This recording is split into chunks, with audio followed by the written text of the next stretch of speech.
लाल सागर में हूती विद्रोही जहाजों को लगातार निशाना बना रहे हैं। अभी तक 2 दर्जन से भी ज्यादा जहाजों पर हूतियों ने ड्रोन, मिसाइल और स्पीड बोट से हमला किया है।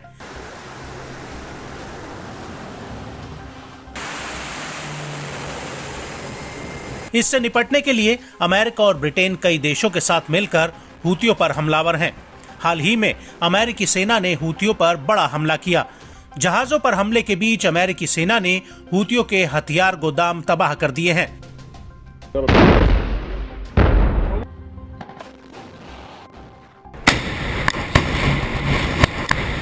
जब से इजराइल हमास युद्ध शुरू हुआ है, तब से लाल सागर में यमन के हूती विद्रोही जहाजों को चुन चुन कर निशाना बना रहे हैं। खासतौर पर अंतर्राष्ट्रीय व्यापारिक जहाजों को, जो कि अमेरिका और इजरायली सहयोगी देशों के हैं। ऐसे में अमेरिका काफी वार्निंग दे चुका है। इसके बावजूद हूती विद्रोही अपनी हरकतों से बाज नहीं आ रहे। ऐसे में अमेरिकी कार्रवाई इसी का नतीजा बताई जा रही है।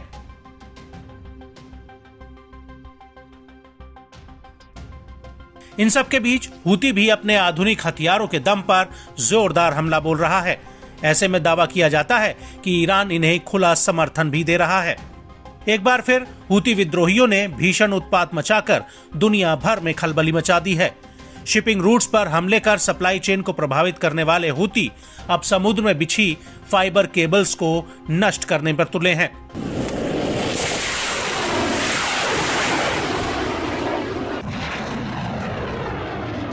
ग्लोब्स की रिपोर्ट के मुताबिक सऊदी अरब में जेदा और पूर्वी अफ्रीका के जबूती के बीच लाल सागर में 4 संचार केबल्स क्षतिग्रस्त हुई हैं।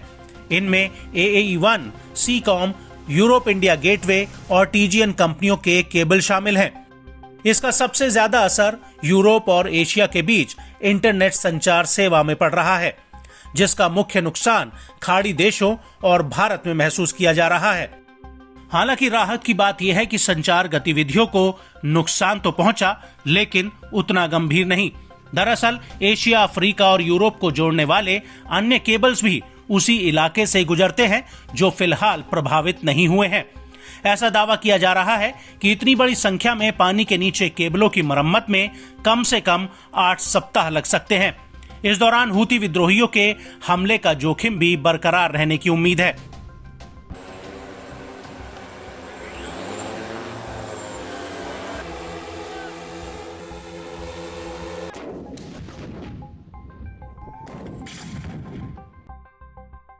बता दें कि यूरोपीय इंडिया गेटवे, जो कि साउथ यूरोप को मिस्र, सऊदी अरब, जबूती, संयुक्त अरब अमीरात और भारत से जोड़ता है, अल्काटेल ल्यूसेंट ने अंडर वाटर केबल बिछाई थी। यह यूके से भारत तक फैली पहली केबल थी। AAE1 केबल, जो पूर्वी एशिया को मिस्र के रास्ते यूरोप से जोड़ती है, चीन को उन देशों और पाकिस्तान और कतर सहित चीनी ईरानी धुरी से संबंधित देशों के माध्यम से पश्चिम को जोड़ती है। सीकॉम केबल यूरोप, अफ्रीका और भारत के साथ साथ दक्षिण अफ्रीका को भी जोड़ती है।